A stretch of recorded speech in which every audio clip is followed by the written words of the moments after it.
ঈদগাহ মাঠ পরিদর্শন করেছেন আইনশৃঙ্খলা বাহিনী প্রধানরা। সেখানে আছেন আমাদের সহকর্মী শাহ ইমন। সরাসরি চলে যাচ্ছি সেখানে। ইমন, আইনশৃঙ্খলা বাহিনী প্রধানরা কি বলছেন ঈদগাহ মাঠ পরিদর্শন করে? নিরাপত্তার কোনো ঝুঁকি বা কোনো কিছু কি বলছেন তারা? শান্তা, কিছুক্ষণ আগে ডিএমপির কমিশনার উনি ব্রিফিং করেছেন জাতীয় ঈদগার যে নিরাপত্তা ব্যবস্থা রয়েছে, কী ধরনের নিরাপত্তা ব্যবস্থা নেওয়া হয়েছে এবং সার্বিকভাবে ঈদের এই ফাঁকা ঢাকায় কী ধরনের নিরাপত্তা ব্যবস্থা নেওয়া হয়েছে এই বিষয়ে ব্রিফিং করেছেন।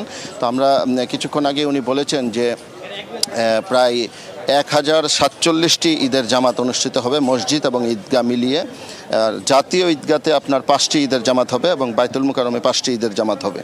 আর জাতীয় ঈদগাহ মাঠে আপনার 35,000 লোক একসাথে নামাজ পড়তে পারবে, এই ধরনের ব্যবস্থা করা হয়েছে। এবং এই উপলক্ষে প্রায় 15,000 পুলিশ সদস্য, ডিবির এবং গোয়েন্দা সংস্থার বিভিন্ন সদস্য সহ সেনাবাহিনী সহ প্রায় 20 থেকে 30,000 নিরাপত্তা আইনশৃঙ্খলা বাহিনীর সদস্য এই নিরাপত্তা বিধানে নিয়োজিত থাকবে। এবং জাতীয় ঈদগাহ থেকে শুরু করে জাতীয় বাইতুল মুকাররম মসজিদ সহ পুরো ঢাকায় যতগুলো ঈদের জামাত অনুষ্ঠিত হবে তার প্রায় সবগুলোতেই কঠোর নিরাপত্তা ব্যবস্থা নেওয়া হয়েছে। এবং এই ঢাকার এই ঈদের সময়টা যে ফাঁকা থাকে,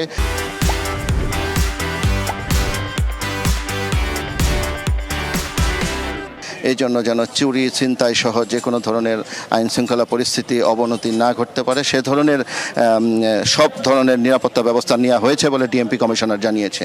তো একটি প্রশ্নের জবাবে বিভিন্ন সামাজিক যোগাযোগ মাধ্যমে বলা হচ্ছিল যে ঈদের এই সময়টাতে নিষিদ্ধ ঘোষিত কিছু সংগঠন বা রাজনৈতিক দলের বিভিন্ন কর্মসূচি থাকতে পারে, এই ক্ষেত্রে তারা কী ধরনের ব্যবস্থা নেবে। তো তখন সেই প্রশ্নের উত্তরে ডিএমপি কমিশনার যেটি জানিয়েছে যে যে কোনো ধরনের বিশৃঙ্খলা পরিস্থিতি এবং যে কোনো ধরনের কোনো বিশৃঙ্খল পরিস্থিতি তৈরি করার যারাই চেষ্টা করবে তাদের কঠোর হস্তে দমন করা হবে।